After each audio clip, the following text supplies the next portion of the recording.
अगर कोई एक भी समाज में अच्छे काम की पहल करता है तो वो अकेला भी पूरे समाज को बदल सकता है। और इसी बात को सही साबित करके दिखाया है दिल्ली के इस पुलिस कांस्टेबल थान सिंह जी ने।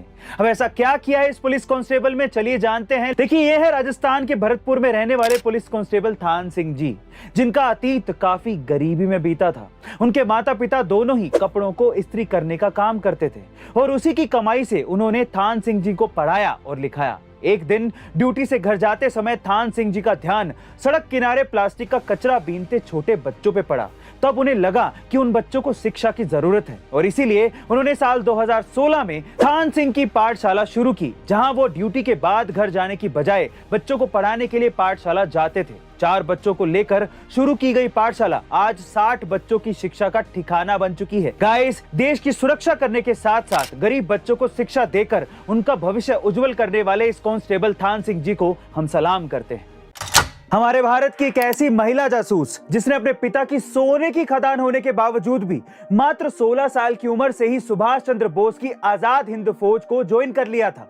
कौन सी थी वो महिला जासूस? दरअसल उस महिला जासूस का नाम था सरस्वती राजमणि जी, जिन्हें भारत की सबसे कम उम्र की महिला जासूस भी कहा जाता है। उनका पूरा परिवार ही भारतीय स्वतंत्रता आंदोलन का समर्थक था।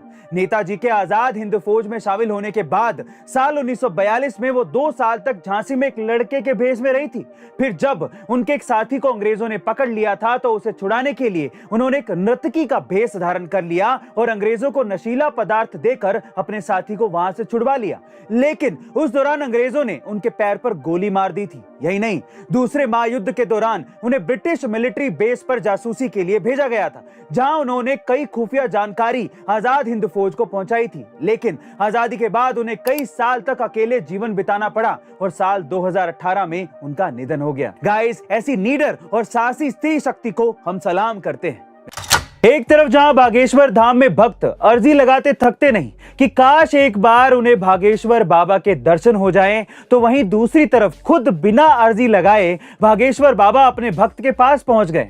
क्या है पूरा मामला और ये वीडियो सोशल मीडिया पे क्यों वायरल हो रही है? गाइस, सावन का महीना शुरू हो चुका है और इसी अवसर पर एक भक्त शिव भक्ति में कावड़ यात्रा के लिए निकला हुआ था, जिसने अपने कंधे के सहारे दोनों बेटियों को मंदिर तक पहुंचाने की मन्नत मांग रखी थी और बहुत ही कष्ट से नंगे पैर यात्रा कर ही रहा था कि अचानक उनकी मुलाकात भागेश्वर बाबा यानी कि धीरेन्द्र शास्त्री जी से सीधे हो गई, जिसे देखते ही वो भक्त रास्ते में ही कांपने लगा और फूट फूट के रोने लगा, जिसे बाद में बाबा ने उठाया और उन्हें आशीर्वाद दिया। गाइस, इससे तो यही साबित होता है कि अगर आपकी भक्ति सच्ची है तो भगवान किसी न किसी रूप में आपको आशीर्वाद देने के लिए जरूर आपके सामने प्रकट हो जाते हैं। और इसीलिए किसी ने सही कहा है कि कर्म किए जा, फल की चिंता मत कर, क्योंकि ऊपर वाला है कभी न कभी आएगा और तेरे कंधे से तुझे उठाकर आशीर्वाद जरूर देगा। मिलते अगली वीडियो में।